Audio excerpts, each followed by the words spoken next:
Hello plant people, did you know that there are plants in the wild which will feed on insects? If you have played Super Mario, you would know that there is a Venus flytrap. But did you know that there are various other plants of that sort? These are called carnivorous plants, and today I have one of them. So in this video, I will show you how to take care of this plant called Sundew, which is a carnivorous plant by the way. And I'll also show you how it captures the insects. So if you see this plant, this is a very cute and flower type of a plant which has a little bit of dew, more like a morning dew, and that is what captures the insects. Okay, and as soon as it captures the insects, if you see these fingers, these are called tentacles, and they close up and they feed on insect until it has lost the entire energy. In India, it's very difficult to grow these plants, or it's very difficult to get these plants in the first place, and there is a lot of misinformation because of which it's also confusing to grow. And that is what I want to clarify today. I want to give you full clarity on how to grow this plant and what are its requirements, followed by why you need to grow this plant. So the first thing is sunlight, right? Like every plant needs a sunlight. And if you are growing this plant, you should have a strong grow light if you are growing it indoors, or else you can put it on top of a balcony where you get a lot of direct sunlight. So if you see this plant, this is quite red. That's because I grow it just near grow light. But if you are growing with very less sunlight, then these tentacles, they will turn green, which is a sign that you have to give it more light. So one of the places where people go wrong is with watering and with soil. Okay, so people tend to use garden soil or the soil that we see on the road to grow plants, which is natural, right? Like there are many plants that you can grow that way, like money plant or tulsi or many, right? But carnivorous plants you can't grow with that soil. You would need a specialized medium. Okay, what I have here in this pot is called a peat moss and perlite. I will talk about these details in more in later videos, but remember, you can't use the garden soil or natural soil that you see outside because these plants grow in low nutrient soil.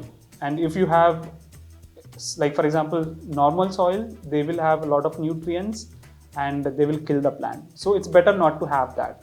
So the second reason why people end up killing sundews or any carnivorous plant is because of water. So these plants, they evolved to catch insects and kill and eat them because they grow in low fertilized soils, right? And I talked about the soil already. But one thing people tend to forget is water.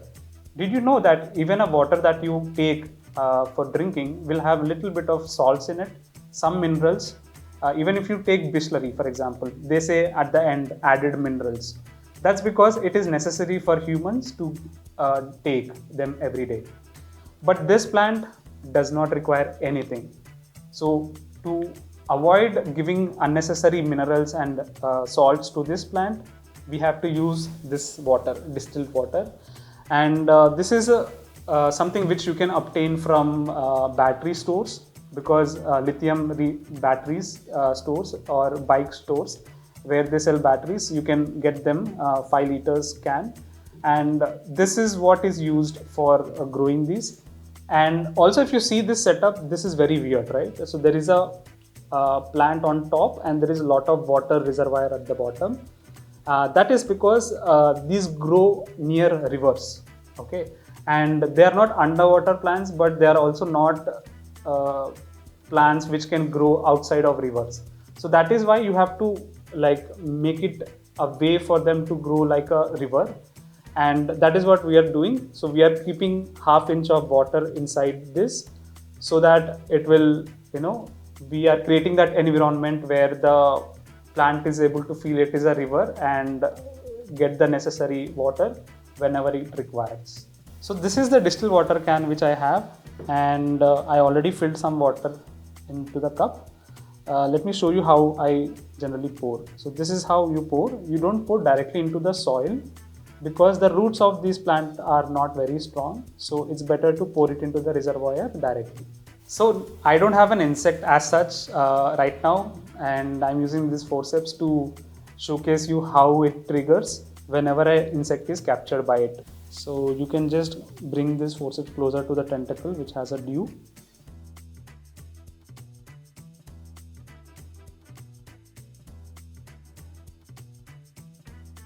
Now you might be wondering, why do you want to grow this plant, right? So I'll tell you 3 reasons why you should be growing this. One is kids love it, okay? They get so excited looking at a plant which is moving, right? And the second reason is that it's a nature's wonder. I mean, like, imagine you were talking about Venus flytrap and played Super Mario and got killed by it multiple times, but still you never thought that you can grow it in your house, right? That's amazing. And the third reason is that these plants, they grow a beautiful flower which almost like goes above the height of this plant to make sure that insects are not caught when they are doing a pollination. So if you are someone who has grown a carnivorous plant in the past and killed it, let me know in the comments. And if you like this video, don't forget to like and subscribe. Thank you for watching. See you again. Bye.